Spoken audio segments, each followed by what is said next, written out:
what's up everyone? Welcome back to your channel, Brighter Life Institute. I am Alicia. There are many things that I want to talk to you about because so many things are happening, whether mass tech layoff and the situation with the war in Ukraine, the entering in stage of Donald Trump seeking to keep his promise that he will end the war in Ukraine, and talk in Europe regarding military service to bring that back. So today in your channel, let us first talk about the situation with Ukraine, Trump, and the military service that is coming back in Europe. As an European citizen, a French citizen, watching the debate and interaction that Ukraine, Trump, and all the European leaders is bringing some interesting observation. You don't need to be super intelligent to wonder why certain things that have been said in all parties are not understood by all parties. Trump have made clear, and is very clear, before he even won the presidency, that his intention is to bring an end to the war in Ukraine. And that's what he's doing right now, is following what he said he's going to do. It's clear. But where it seems not clear is the communication that the European leaders are having with the situation. They're talking about they can put troops in Ukraine. They're talking about giving more weapons, money to Ukraine to basically continue the war. It doesn't take much for anyone to realize, watching this show, and we are all watching it, because it doesn't matter that you live in Russia, in Europe, United States, it is affecting all of us. How does it affect all of us? Well, they dragged us, those leaders, to this situation. Have bills, have food, and have power to buy our homes have vanished because, and that's not my saying, it's what all the financial people and institutions are saying to people, that everything is going higher. So we're talking about energy, the interest rate, and etc. because of the war in Ukraine. The European citizens were not asked if they want the European leaders to go in this war and drag us in. So we are all in it. So we are all watching what else is going to happen. Well, there seem to be more things that's going to happen, and that's going to affect the citizen of those countries, especially the citizen in Europe. Zelensky is not my favorite person. I used to be in the French army, and when I look at Zelensky, that's not a leader that I can respect. Zelensky, how made actor turning president. Bravo, what a show. There are many things that Trump are bringing, like we gave you nearly, we're gonna just put approximate, because maybe we gave you more. 200 billions are missing from the aid that the US gave to Ukraine. We're not talking about the many billions that the Europeans leaders gave for Ukraine, privileging Ukraine above their own citizen and their own country interests, where the citizens of Europe are struggling and they don't have the money to help them, but we got billions to give to Ukraine because our leaders are convinced that Russia is a threat and we need to protect ourselves. Talking about this protection ourselves, we have the Kramer guys, the British MP, talking, I'm ready to send some troops, British troops, on the ground of Ukraine. That means direct conflict with Russia. But Kramer, yeah, ready to do it if we have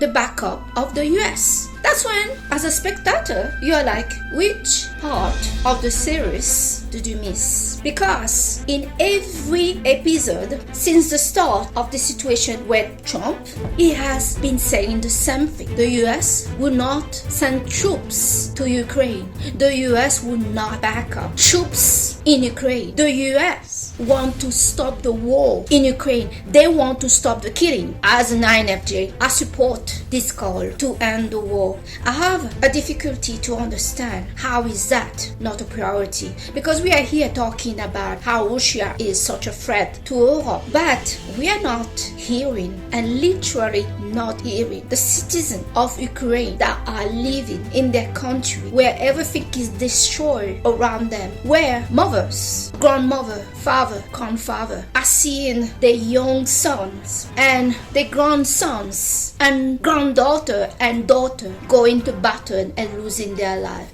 This is a war that we have spoken on this channel, and sadly, when we talk about politics on this channel, our channel suffer. Yes, we have spoken on this channel how this war cannot be won. So what are we doing exactly? We are pumping billions to not go to the trillions to a country in a war that cannot be won. A country that, in order to continue this battle, need the backup of the US, and Trump is not on board. Trump is trying to make a deal to end this war. But you also are looking at all these billions that were given to Ukraine. Zelensky said he doesn't know where the money is. If you, the president of Ukraine, you don't know where is the money that were given just by one country, the United States. We're not talking about the other country, because there's so many billions that we are losing track how many billions have been given already for Ukraine. Zelensky, who is the salesman going to country to get and collect those billions, and on the way buying a Bulgari to his wife, 450,000 euro for his wife as a gift. Hey darling. So Zelensky, who said to be the president of Ukraine, still apparently, because, well, no election because there's war, right? Let's eliminate the competition. He said that he doesn't know at least where is $200 billion given by the United States. If you don't know, who knows? That's where I believe this situation is gonna get ugly and funny at the same time. Because Trump is a guy that is a businessman. He knows how to count and to hold people accountable. Remember him in You Are Fired? That's exactly what basically is happening. A new series of You Are Fired with Zelensky in front of him. Trump is not just going to settle for we are not ready for peace. We want to continue this, the killing. Yes, he's not going to settle for that.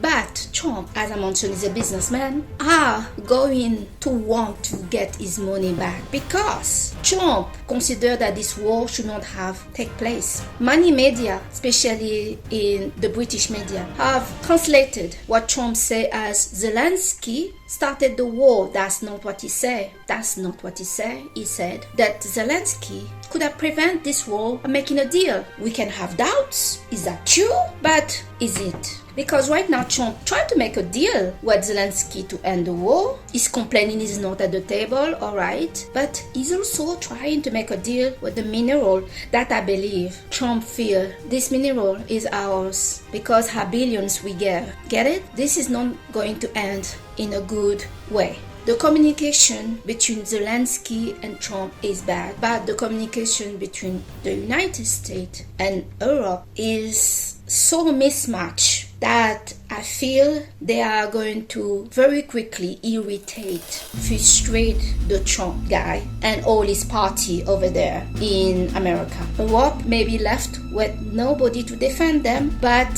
more than that, they have money that the NATO and each country should have paid, and they have agreed decade ago that they're going to pay. They have not paid. That is going to cause issue with the United States. They want their money. This is the American money rule in America. So we're talking about billions. They want their money. So don't think they are not going to get the money. They are going to get the money. Now there's also talk now between the European leaders to bring back a volunteer military service. The first country that is talking about that is Belgium. Don't fool yourself. This is not going to be a volunteer military service. This is going to be a forced military service. They're talking to bring that back in 2026. I can not even start to imagine how this is going to go on with the Gen Z and the millennial people, that generation, and even my generation, Generation X. We are so used now that we have a freedom and we pretty much want to decide what we want to do. So be forced to military service is going to bring a lot of problem for the people, especially for the young people. I was in the army and I'm a woman, and women, you volunteer to be in the military. There is no forced military. And I'm part of the last group of people in France that met forced young men to be in the military service. Many of those young men were suffering from depression because they didn't want to be there. This is heavy on the young men. And in a time, this is the last year for any young man to be in the military service in France. So the guys knew this is coming because it's been going on for some time. But the young generation we have now, the Gen Z and the millennial, they don't know it at all. They don't know these things about being forced to go serve in a military service. I feel like the Gen Z and the millennial, the society is asking too much of them. They've been accused to be too lazy, that they don't want to work. Now they are the robots, the AI are taking their job. I was talking about this and made a video about this in 2024. We are just in February 2025 and there are mass layoffs, not just in the tech industry, because when people talk about mass layoff in the tech industry, it's not really accurate. The people that have high skills, they are in demand in the tech because companies are looking for them to do the automation. Automation is something they've been asked for people like me in technology to create since I was in 2003 already. And we all understood the reason, because they want to get rid of the workers. Right now they are firing people all over the place, and we are only talking about Meta or about Google, but there are more serious places. This layoff is happening in every industry, especially if you work in an office and you're typing using a computer. This is the first people to go. The last people that they're going to fire are people with higher skills, because they need them. They need them to create those automation. They need them to perform and perfect those AI. So they are the last people to go. So the Generation Z that we pointing out so much that they are lazy, they're getting all these things. The Generation Z and the millennial, they are not getting much for their salary. They cannot buy a home. At least my Generation X, we as soon we get a job, in the 3 months to be in a job, we can apply to have a home, put some bit of deposit down, and we could apply to have our own home. But the Generation Z and millennial, no matter how much they work, even if they are a couple, they cannot afford pretty much nothing. And now we want to push them to go to also military service. Most of women don't want to have a child, so many planning to be childless. Because the stress, you cannot afford anything, you cannot bring a child to this as well, it's not responsible. So I don't know where we are going in this society, but our young generation is going to have it hard. Never before in any generation, people had to battle their places with a robot. That people have been replaced by robots and AI in every industry. We're talking about the restoration industry, we're talking about the food industry, we're talking about renovation industry, technology, engineering, everything that requested our young people to go for higher education. It is actually those higher education jobs that are the first to go, because AI is very advanced, and AI is first to do all this engineering and all these things. This is the first job that will be replaced. It is such a betrayal of young people, because the people that are engineer and did their master and doing the PhD, and there are too many masters, too many PhD graduate people all around the world. In my time, there were few of them, but now there are too many of them that the value of their master and the PhD are losing value. We have betrayed our young people.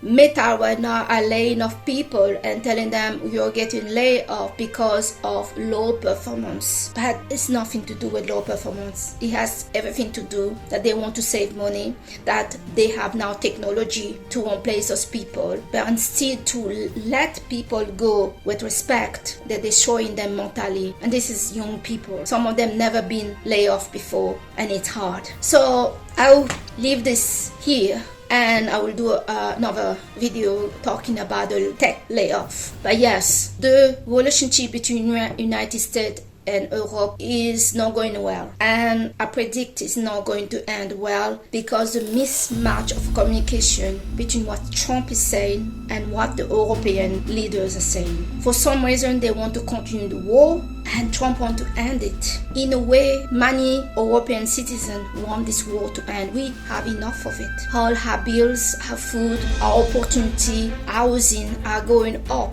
Not just an immigration issue, but because of the war in Ukraine. This war needs to end. The Ukrainian people deserve to leave. We are not using this time that another country take another on. That was something that happened a lot in the past. But France were taken on by Germany, and the French gave in, and inside they made the resistance to take back their country. Nothing in France was destroyed as far as now concerned. But imagine if the Tour Eiffel, everything else was destroyed, and our citoyens, our patriots were all killed. Where is the fighting here? The Ukrainian people deserve to stay alive. Their young people, their young generation deserve to live, not just to die for a stupid war that some leaders started on their name, and they have to fight for it. Because what is happening to Ukraine seems like also going to be what is going to happen to some country in Europe now, because they are now calling for military services to be back on, meaning our young men are going to be forced to fight if there is some kind of problem. Military, this is something I don't support. Our leaders are causing issue between them. It is the son and daughter of somebody else that go to fight and die for it. What is this all about? And there is no talk of peace. I support Trump on calling for peace and ending the war in Ukraine. Peace for the Ukrainian people. They deserve to live. Nobody deserves to die in the name of any stupid politician. No, for many people out there that think this is wrong. Imagine if that was your country, your people dying there. I want everybody to stay alive and to not die and fight for any stupid war. Our leaders want to die for war. Let them go and send their family, themselves, their kids to die and fight for it. But it is wrong for other people, family, children to die for a conflict that, yes, we need to try to resolve it in a deal. Sometimes a deal is better than everybody dead and everything destroyed. So I thank you today to have watched your channel Brighter Life Institute with me, Alicia, and I hope that many of you are going to keep up and stay strong. It is a difficult time. 2025 is started with a boom where the mass layoff not just happening in the tech, but it's happening in every industry. We human are getting replaced by the AI, and we need to figure out what we can do to fight back. Thank you so much. Bye.